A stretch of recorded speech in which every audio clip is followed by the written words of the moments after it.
If there's one thing we've learned about business and life, it's that people are the X factor.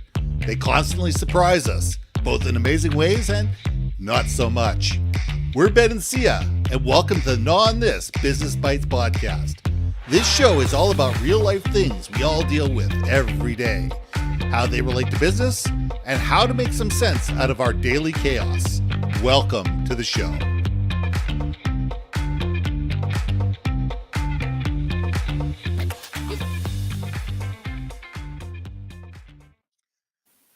And welcome back to another episode of Gnaw on This Business Bites. I'm Ben, this is Syya, and this week we're going to talk about resumes and interviews. It's something that we've all gone through. We've all been there. We've had to build a resume. We've had to go to an interview.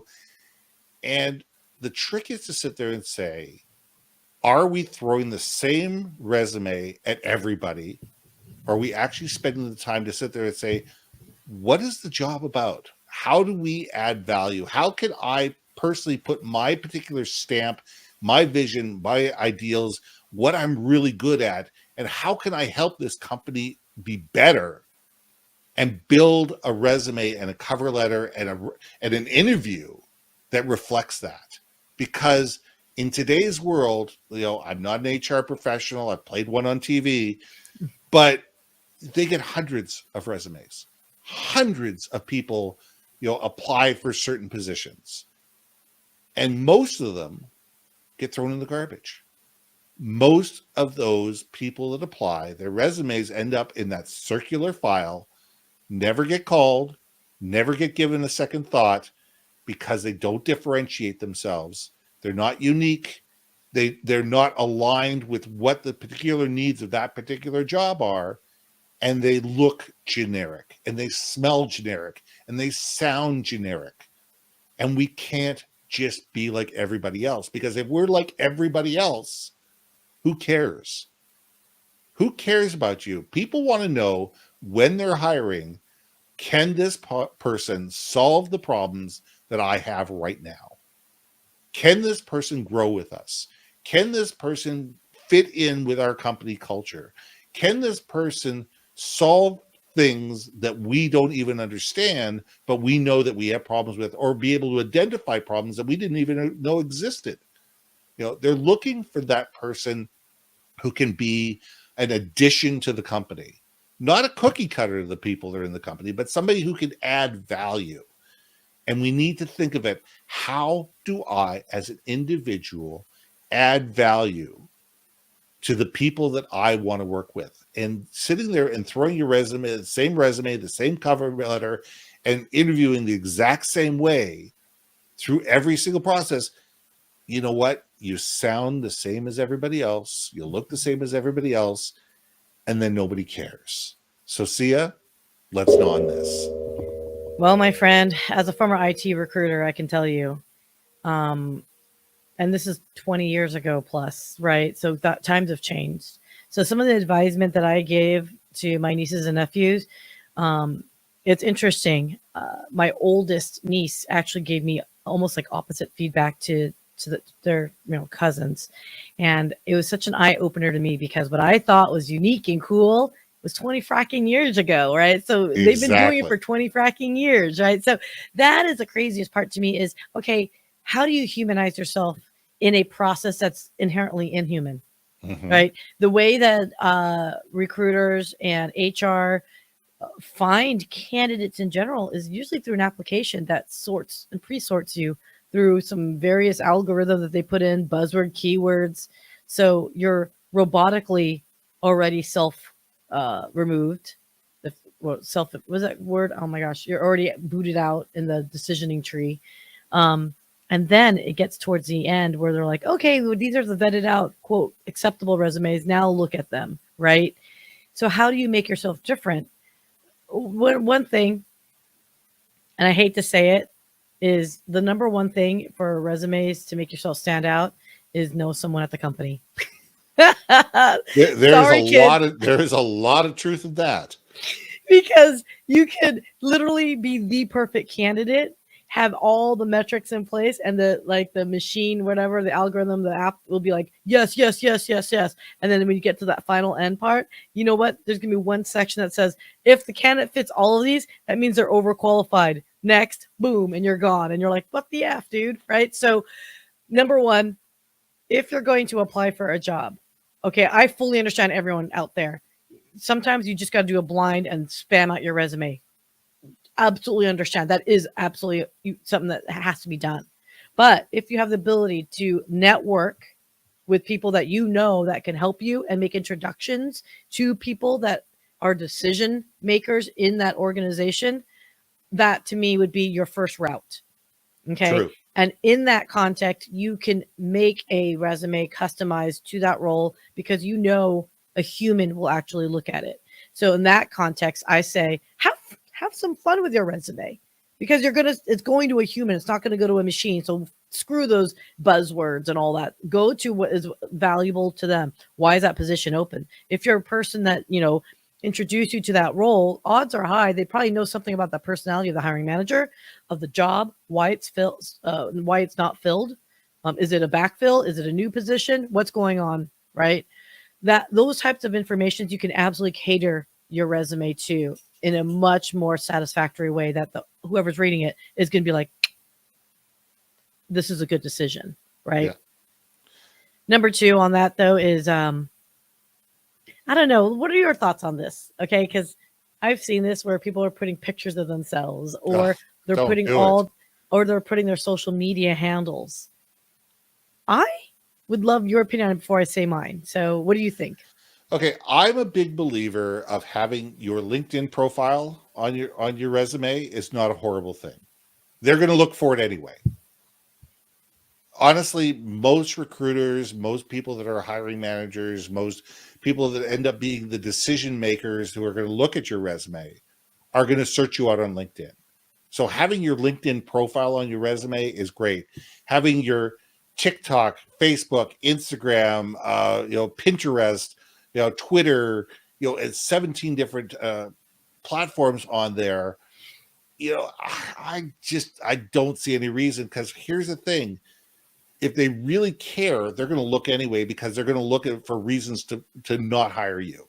If they're looking through 16 or 17 different or even 5 different social media platforms, they're probably looking at ways to keep you from being hired. And usually that's going to be your TikTok, your Instagram, or your Facebook or Twitter account. And people are going to sit there and look at that thing and say, yeah, they seem to hire, but oh God, look at what they've written about the previous company. Look what they've written about other companies. Look how they presented themselves online. Look at the pictures they use, that they post online. And a lot of that is, a deathbed for a lot of people. And most young people just don't get that. Is that, I mean, thank God there was no such thing as social media when I was young and impressionable and going out for my first jobs. There was none of that. There was no way for people to find out, what my thoughts were online, because there was no online. Thank goodness. Yeah, thank goodness. I mean, thank God the picture, the pictures that I took in university were on film and not digital and not stored anywhere on the cloud. But you need to think about all that. And I think the more opportunity that you give people on your resume to go hunting for the bad stuff, they'll find it. And if they're really looking for it, they'll find it. But if you give them their LinkedIn profile, that's what they consider your business, how you present yourself in a business situation. And I think that's what they're gonna take their first kick of the can, the first look at. And they want to say, is this person presenting themselves professionally?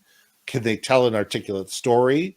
Who's following them? Who are they following? What type of how involved are they in terms of being able to put their own thought leadership out there? And I think that that's something that a lot of companies are looking for. I like that. I really do. That's I hate to say it, is I feel in some ways a little out of step, because all my jobs that I've gotten have been from referrals and Hmm. networking. So maybe it is the emphasis should be, guys, is if you haven't cultivated a network, maybe that's a future Gnaw on this topic, Ben, is cultivating your own network. Because man alive, I just have less and less faith in those machines. Well, I just do. here's two stories to go with this. I mentor up at the universities all the time.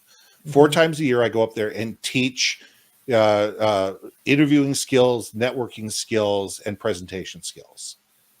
And I have a room of 200 second and third year business students. And I say, look to your left, look to your right, look in front of you, and look behind you. It says, if you don't have those people in your social media feed right now, get them on there. It says you should have all 200 people within your cadre, within your class, within your social media, because those are going to be the people that you can reach out to and say, hey, listen, I know you're at Google. Do you know anybody that's hiring there? I know that you're at this company, or I know you know somebody at Google. Listen, we went to third year at university together. Is there any way you could introduce me to this person? Yeah. And I think that's so important. I mean, I know a kid right now that we're just getting him internships for May next summer. And he said, do you know anybody at this company? I said, no, but hang on a second here. I know a really good friend of mine who happens to know the VP of sales for that company. Let me reach out to him and see if he can make the introduction. Guess what? It was his brother-in-law. Oh, she's. Yeah. Yeah. This was his brother-in-law. So Yeah. he was more than happy to make an introduction to me.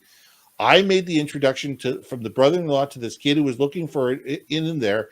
And they had a conversation. He says, send me your resume. And he sent the resume to 3 different departments. He says, I have no idea which one is the best one for you to talk to. But here, let me send you to HR. Let me send you to mechanical. Let me send you to mechatronics. And so that's how these type of things, and that's how people get hired. Everybody looks at Indeed. Everybody looks at all these different job boards out there.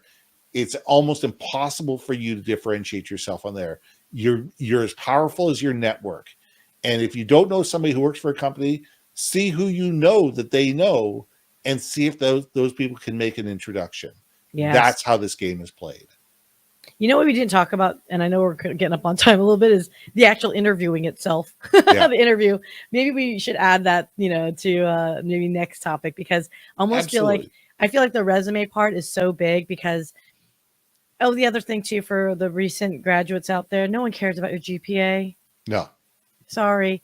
People want to know what you've done. If you have zero job experience and you were just like book smart and you just focused on your education, I get that. I know too many people have done that. Talk about your volunteerism. Talk about the mission and purpose and stuff like that.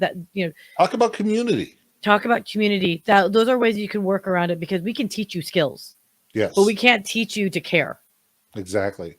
And here's the thing with being in an interview: listen as much as you talk, and have questions that you sit there and say, you need to know as much about the company that's interviewing you as you need to know about them. And if you haven't researched the person that's interviewing you and the company that's interviewing you, and if you don't know what they do, why they do it, who they do it for, what differentiates them in the marketplace, and who their competitors are, you have no right to step into that interview. In a world today where all of that can be Googled in a matter of seconds, if you haven't done 2 hours worth of research on the company that you're interviewing with before you walk in the door, and you don't have a half a dozen intelligent questions to ask them about their business, then you shouldn't be in the room. Or about the interviewer, right? Or about Like, the interviewer themselves. If LinkedIn is your friend. you may find out they're a golfer, you're a golfer, start the conversation about golf and work your way from there. I mean, I can't tell you, oh, Ben, even just from basic networking on LinkedIn, you talk to someone, you're trying to figure out what's my connecting bond here. How do we better vibe with each other?